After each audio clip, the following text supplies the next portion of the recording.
Hey, told y'all I was coming bite to bite with him. I ain't get the drop yesterday because I was busy in my cargo van doing my thing. You know what I'm saying? And y'all know I keep them little slow tunes coming. You know what I'm saying? It's that Rome. Most people probably know that every time I see your face, it makes me wanna. When anybody know when you wanna hit a real deal good song on album, you gotta go through that playlist of the album. You can't just go off that radio hit. You know them gems be. It might be number 11 on the album, might be number 10. You know what I'm saying? Check them out though.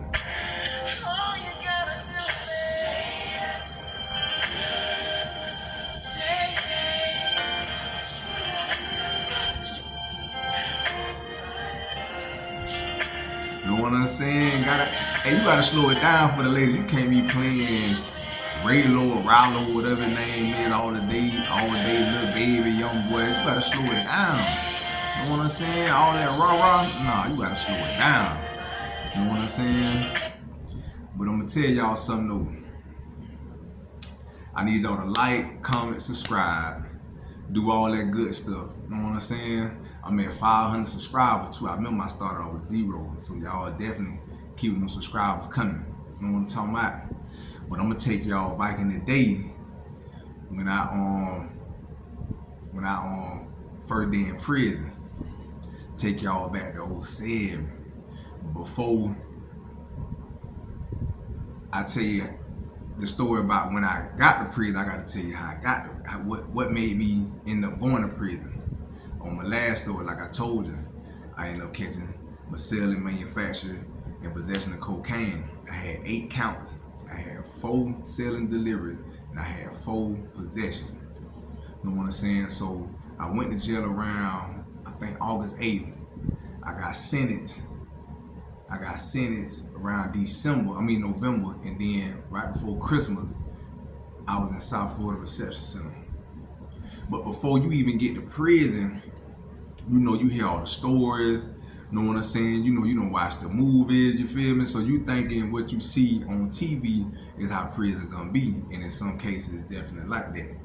You know what I'm saying? Some camps you definitely, them boys will rape you feel me? So, but before I even got there, you know, anybody who done been in South Florida or any reception center in the state of Florida know they gonna sit you down. And I know back when I went in 07, you can have dreads, a bald head, whatever. They're gonna sit you down and they're gonna do about 3 or 4 against the grain. They're gonna skin you. I'm talking about skin you. And they're gonna make you put that razor. So then you're gonna be booty face, no hair, booty face, and you're gonna have star crunch on your face in about 2 or 3 days. You know what I'm saying? When that stuff settled in after you done use that razor. But when I left Lee County, Fort Myers, I ended up going to South Florida Reception Center. I forgot what day they come and get you, but there's a certain day they come get you. If you're from Fort Myers, Naples, all that area, they shoot you on the down though. You know what I'm saying? I think we all went together. I can't remember. It's been so long. But I will tell you this. That's a long ride. That's a long, lonely, miserable ride. You can't see out the door with the windows. You know what I'm saying? You just sitting there thinking to yourself like, man, like what's gonna happen to me? Cause I ain't gonna lie, I had watched that movie Lockdown. That movie, I think Master P was in. I think he produced it.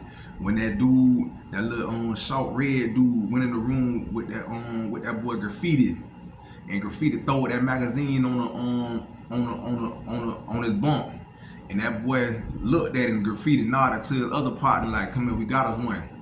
And remember, he ran down on that boy. Yeah, he plugged that boy. Yeah, raped that boy, and had that boy later on in the movie eating him up. You know what I'm saying? I actually just saw an interview with Buddy. I forgot his name. He was saying how that was one of the worst scenes he ever did. Like, you know, being in the, you know, the movie industry. You know what I'm saying? So like, he talking about he cried and all. I'm like, what you crying for? But see, when you put money over principles, morals, and dignity, you know, things like that gonna happen. But anyways, I saw that movie, so I'm like, dang, these boys they getting down like that, they raping. I'm like, oh man, I gotta go in here with a chip on my shoulder. So we end up getting to South Florida, you know what I'm saying? So when you get there, the officers come on the bus, they talking to you. You feel me? But they cussing, they letting you know this ain't DJJ, this ain't detention center, your mama can't say you, your daddy can't say you, you in the big boy leads. So as the dude walking up and down the aisle on the bus, he turned around, bah! He slapped a little short white boy. You know what I'm saying? Little white boy had to rape the girl and killed her with another older dude. So he ended up slapping that boy. He talking to him, you like to rape girls, huh? You know what I'm saying? You P-word, huh? You sissy. You know what I'm saying? You soft. And slapped him again. Bam! I'm like, dang. Then he drug him off the bus. White boy now hollering, nah, don't do it. I'm like, dang, they must finna rape him. So, you know, now we get off the bus, we gotta go in the orientation. Feel me? Talking to everybody. You know what I'm saying? You know, calling you. I guess we gotta go see medical or something like that. But I know we all ended up in a room. There were about 40 of us. We all ended up in a room together and we were butt naked. I'm talking about you had a grown man massaging maybe 2 or 3 inches and another grown man massage on your left hand side, maybe 2 or 3 inches between y'all, and everybody butt bunking. I'm talking about it stank.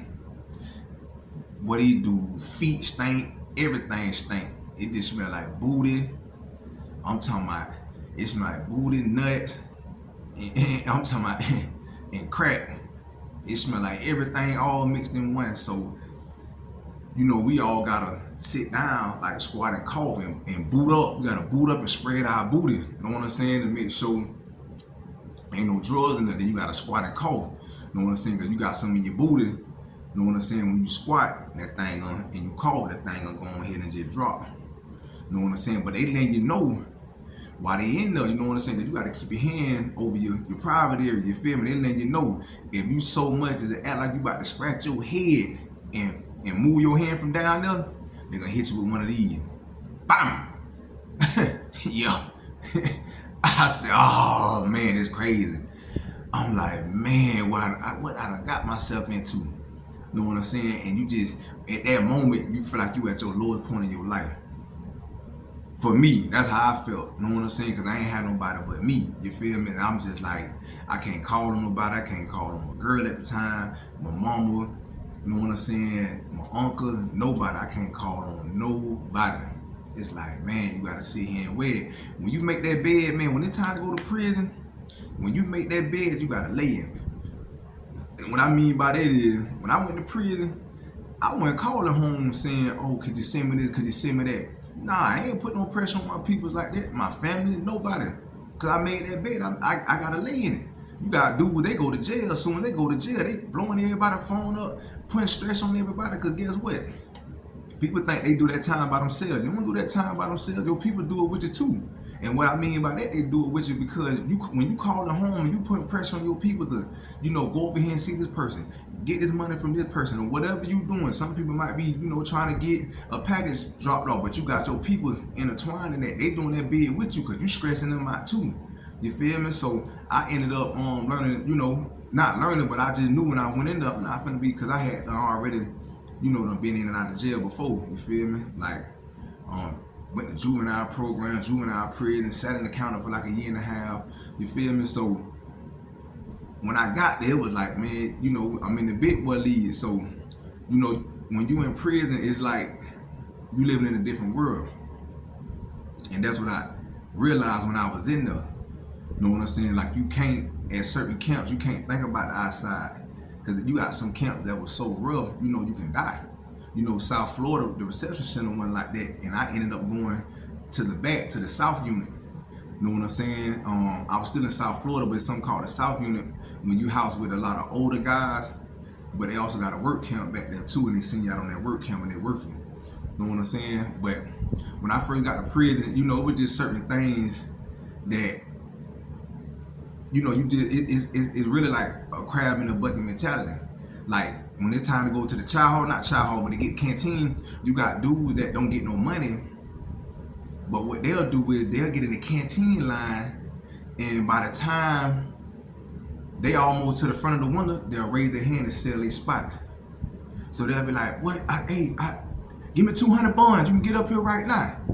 Dude ain't got no money. This is hustle. You feel me? So I'm like, oh, because me and the dude almost got into it about that. Because when you first get to prison, you got to wait till your money hit so you can get, at that time, batteries, hygiene, because, you got to get them batteries to get on that, for your headset. You got to listen to them slow tunes. You know what I'm saying? That Sweat Hotel. Everybody know about that Sweat Hotel at night. Sweat Hotel, how snuggled up. Snuggled up, thinking about baby, ready to cry. You feel me? Thinking about a baby with another man or not. You know what I'm saying? So that was my introduction of, okay, these boys surviving like this. This dude might, he probably been down, 10 years. He might got 20, 30 years. And, man, a lot of time when you get in those situations like that, man, people ain't got, you another bill. People ain't got time to be sending you money every 2 weeks and sending you 50, 60 bucks. No, it don't work like that. You know what I'm saying? So, you got to get in how you fit in. And, you just see you see life just from a different perspective. You know what I'm saying? Some people go in there and they come out, I guess, quote unquote, rehabilitated, and they understood that this ain't where I want to be. Then you got some guys, they come back to back to back. And it's like in Florida, when you first get to prison, you have a 0.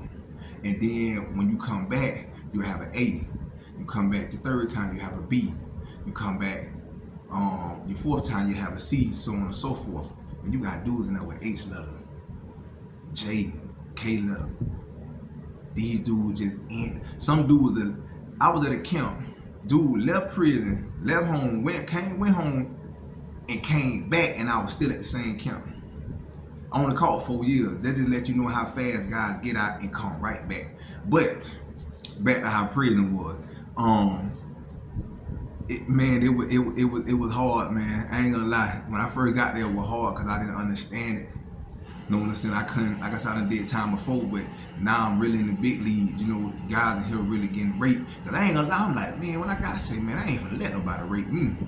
I'm talking about, man, you gonna kill me. Because, that's when you see movies like Lockdown and different movies, you watch them prison movies, shows on NBC and all that. You like, man, these dudes really in here, taking dude trays and catch you in the shower and hit you across your head. I'm like, oh, man, if I ain't gonna lie.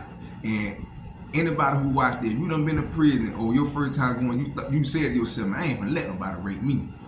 You know what I'm saying? You feel me? So, it was definitely a shocker to see certain things, to hear certain stories about, certain guys. Even some, one time I remember I was going to get in the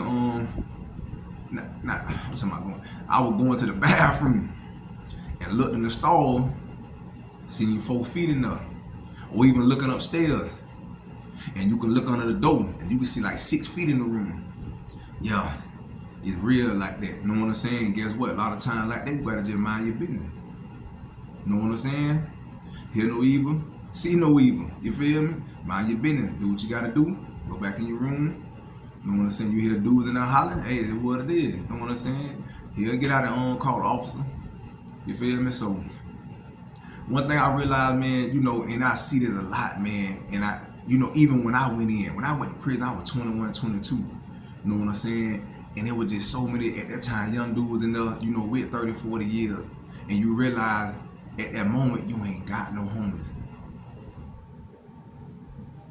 You know what I'm saying? Don't get me wrong, you got dudes, man, it's like a unicorn. You don't really see dudes robbing their homies like that. I got a little homie right now named Johnny. Johnny been down since 03. He been in there 20 years. And since I got out of prison, I done kept minutes on the phone. You know what I'm saying? Go see bro and send bro money, send bro pictures.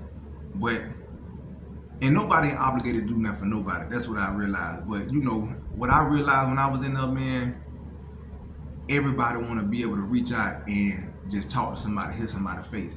You know what I'm saying? That's one thing I love about Johnny. You know what I'm saying? Johnny Jacob. Free Johnny. You know what I'm saying? Bro, coming home soon, bro, down there in South Bay. You know what I'm saying? Anytime me and bro talk on the phone, he never asked for no money. We just talk about the streets. Back in the days, he asked how everybody doing. You know what I'm saying?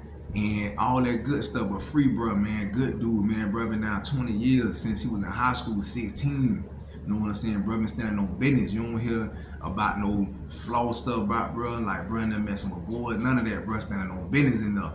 You know what I'm saying? But you don't got dudes like me that, you know, do that kind of stuff right there. You know, a lot of time, man, it's like, man, forget that. You know, out of sight, out of mind. You know what I'm saying? So for anybody, man, watching this, show this to your nephews, your cousins, whoever, man, do not throw rocks at the chain gang. I'm telling you, you're gonna realize you ain't got no homies. When they give you 30, 40 years, you doing them 30, 40 years by yourself in that cage. And your people doing 30, 40 years too with your mama, your daddy, the people you calling home stressing, crying to. You know what I'm saying? So y'all just make sure y'all watch how y'all move out there, man, because I'm telling you, I done seen dudes in there at night crying, sniffling. You know what I'm saying? But I'm going to come back with some more. You know what I'm saying? And I'm going to tell y'all how it was going down at the South Unit. The South Unit was live. It was so live, I ain't even think I was in prison. You know what I'm saying? But, you know, like, comment, subscribe, and I'm going to drop some more for you. I'm out. Much love.